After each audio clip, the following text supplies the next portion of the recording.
През изминалите 20 години едно от най-дебатираните понятия у нас беше преходът.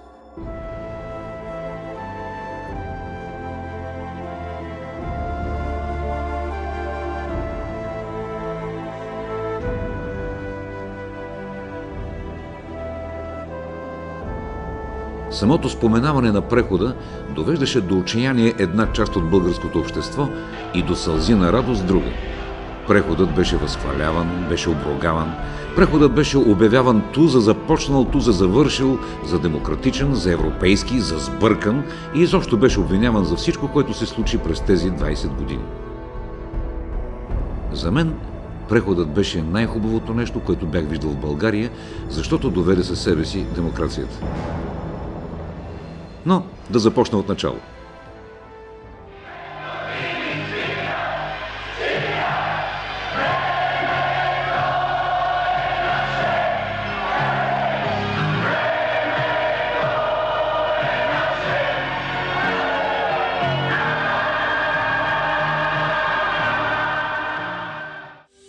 Преди 20 години, след продължителен икономически и политически натиск, осъществяван от САЩ и Западна Европа, комунизмът, насаждан от Съветският съюз в Средна и Източна Европа, рухна. Този западен натиск бе наричан студена война. И тази студена война бе спечелена от Запада малко изненадващо и за самия него. Защото изведнъж се оказа, че никой няма ясен план и не знае какво точно има зад Берлинската стена и какво точно трябва да се прави след рухването й.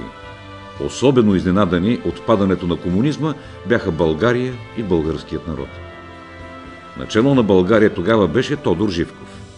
Живков беше сред най-дълго задържалите се на власт комунистически диктатори. По правило, никой не се срамуваше, че живее в условия на диктатура. Немалко хора обичаха диктатора, а някои го обичат и до днес. А тези, които не го обичаха, предпазливо мълчаха по този въпрос. Всъщност, диктаторът беше един обикновен, необразован и недодялан селянин от северо-западна България. Той бе оглавил Софийската милиция непосредствено след 9 септември 1944 година. Бе участвал пряко във всички убийства и саморазправи по време на налагането на комунистическия режим през 40-те и 50-те години. Познаваше на пръсти репресивния апарат и управляваше България с безочието на феодал.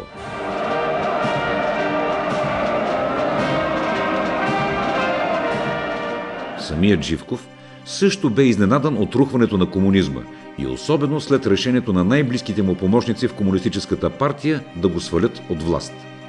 Паметни ще останат кадрите от пленума на тази партия, когато Живков с увиснала долна челюст разбра за преврата, подготвен от предалите го вече Добри Джуров, Андрей Луканов и Петър Младенов. Но така става с всички диктатори. Най-близките винаги ги изненадват.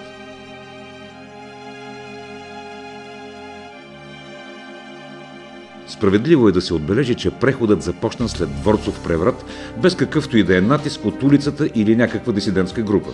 В България опозиция нямаше, защото беше смазана с ядска жестокост.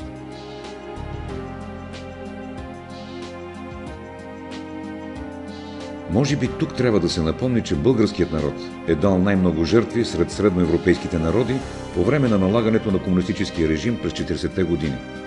Убитите само от Народния съд са почти 3000, а убитите без съд и присъда над 20 000. Изпратените в лагери са над 100 000. Един от тях е и моя баща. Репресираните от комунизма произхождат по правило от по-заможните и по-образовани слоеве от населението, от министри до селски учители. Така че практически след 9 септември 1944 година и фактическата съветска окупация след Втората световна война, българската интелигенция е избита или пречупена завинаги. Точно с това обстоятелство лесно може да се обясни липсата на опозиция в България в края на режима.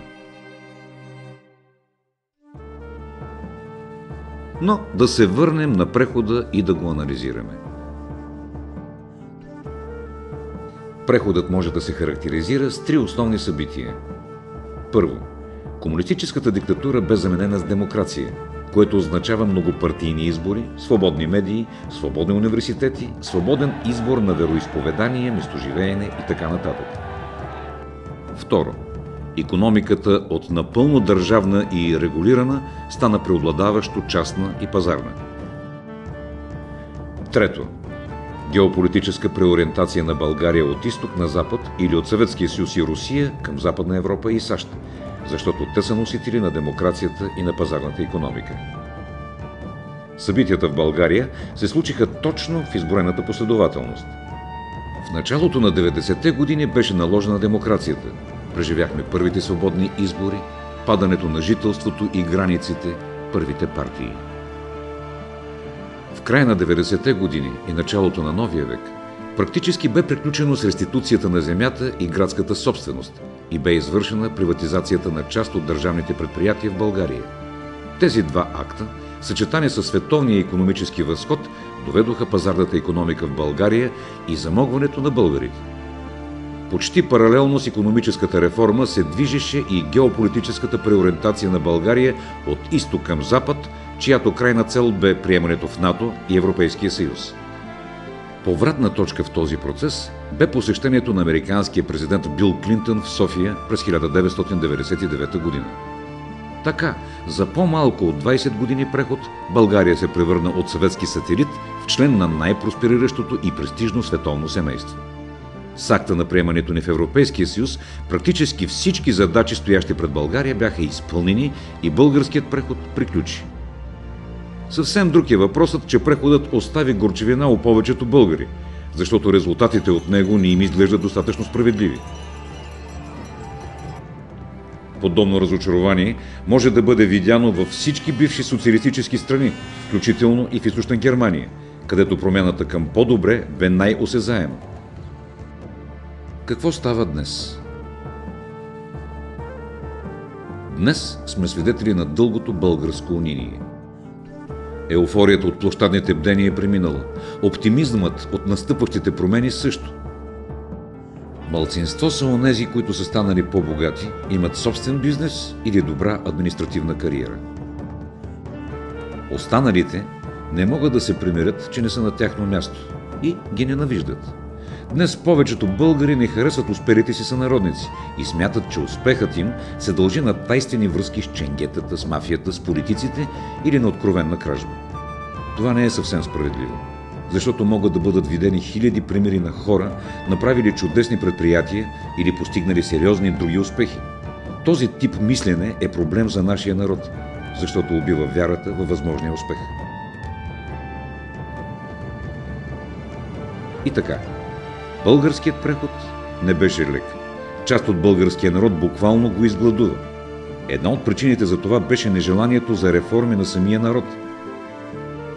Показателен е примерът с връщането на земята, срещу което имаше масова съпротива. По-късно, когато беше върната, за 10 спорни квадратни метра брат и сестра се намразваха завинаги. Българският преход не беше и кратък. Продължи почти 20 години. Причината за това пак е в българския избирател, който никога не избра категорично демокрацията и няколко пъти върна на власт бившите комунисти, които по правило вкарваха страната в криза.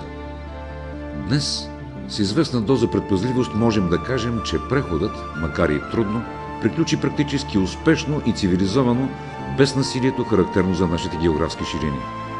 Крайно време е да започнем да берем плодовете му. Чест прави на българските политици, че по време на прехода почти единодушно определиха приоритета на България – НАТО и Европейския съюз. И понеже след време вероятно ще се спекулира с НАТО, искам да добавя, че членството в НАТО беше абсолютно задължително условие за членство в Европейския съюз. Днес, 2 години след влизането на България в Европейския съюз, българският народ е малко изненадан, че това се случи. Сякаш сме дошли на гости с неподходящо облекло в къща на аристократи. Повечето хора разбират, че ние не бяхме подготвени за изискванията в Европейския съюз и че европейските политици направиха компромис с приемането на България. И това е още едно доказателство, че българските политици, които трябваше да убедят западните си колеги, добре са си свършили работата и са били на висотата на времето си. За финал ще добавя само, че и в други европейски страни двигател на евроинтеграционните процеси са елитите – политически, стопански и културни, а по-широките слоеве от населението обикновено са евроскептични. Трудно е да убедиш шлосера Ханс, че след евроразширяването произведените от него машини безмитно ще се продават и в България. За него е по-реална заплахата, че шлосерът Иван може да му заеме работното място срещу по-ниска заплата. Вероятно процесът на общата европейска интеграция ще продължи поне още 20 години. Това време ще бъде своеобразен преход и за западноевропейските народи, защото и те тепърва ще осъзнават новите възможности от евроразширяването. В това време ще имаме обаче един пазар с огромна територия, с население от над 500 милиона души, а това е едно изключително богатство и силно изкушение пред всички възможни човешки дейности.